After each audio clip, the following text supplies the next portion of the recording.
ప్రియులారా, మన ప్రభు అయిన యేసుక్రీస్తు నామములో మీకు శుభోదయం. ప్రతిదినం ప్రభుతో అనుదిన ఆత్మీయ ఆహారం.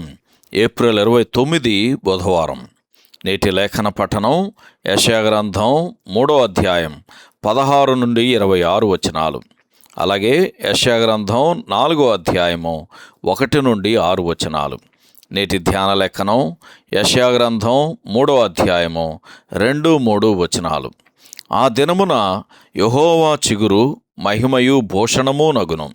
సియోనులో శేషించిన వారికి, యెరూషలేములో నిలవబడిన వానికి, అనగా జీవం పొందుటకై యెరూషలేములో దాఖలైన ప్రతివానికి పరిశుద్ధుడని పేరు పెట్టుదురు.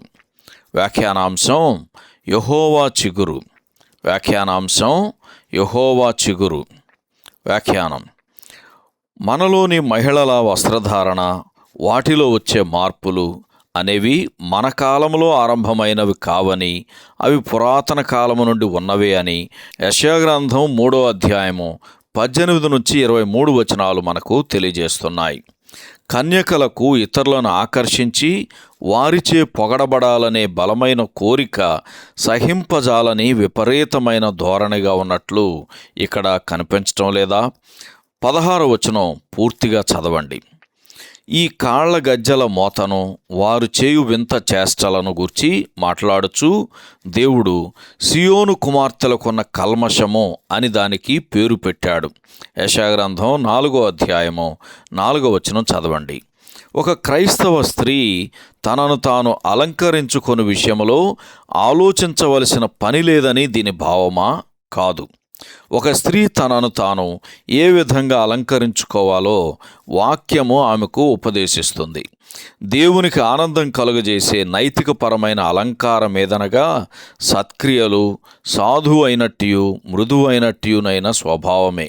కానీ మన వస్త్రధారణ ఆయనకు ముఖ్యమైన విషయం కాదు అని భావించకూడదు. ఈ సంగతులను గూర్చి తిమోతికి రాసిన మొదటి పత్రిక 2వ అధ్యాయము 9-10 వచనాలు, అలాగే పేతురు రాసిన మొదటి పత్రిక 3వ అధ్యాయము 2 నుంచి 6 వచనాలు చదవండి.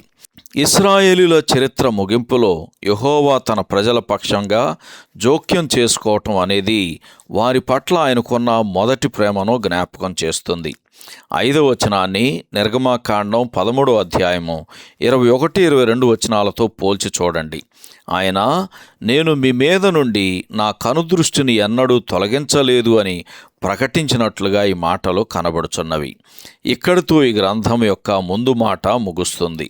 ఇది యూదా మరియు యెరూషలేము యొక్క నైతిక పతనమును, వారి మీదకి రాబోవు తీర్పును మాత్రమే గాక వారిని తిరిగి స్థాపించుటను గూర్చియు క్రీస్తు మహిమను గూర్చిన వివరణతో, అనగా 2వ వచనంలో చెప్పబడినట్లు శక్తికి మరియు జీవమునకు ఆధారమైన యెహోవా చిగురును గూర్చిన వివరణతో ముగిస్తుంది. సహోదరుడు జాన్ కోక్లన్. శుభములతో వందనాలు. ఈ సందేశాలకు సంబంధించి కానీ, బైబిల్కు సంబంధించి కానీ మీకేమైనా ప్రశ్నలు ఉంటే ఈ క్రింది నంబరుకు వాట్సాప్ ద్వారా పంపించండి. మీ ఆత్మీయ క్షేమాభివృద్ధి కోసం అనుభవజ్ఞుల ద్వారా జవాబులు అందించబడతాయి.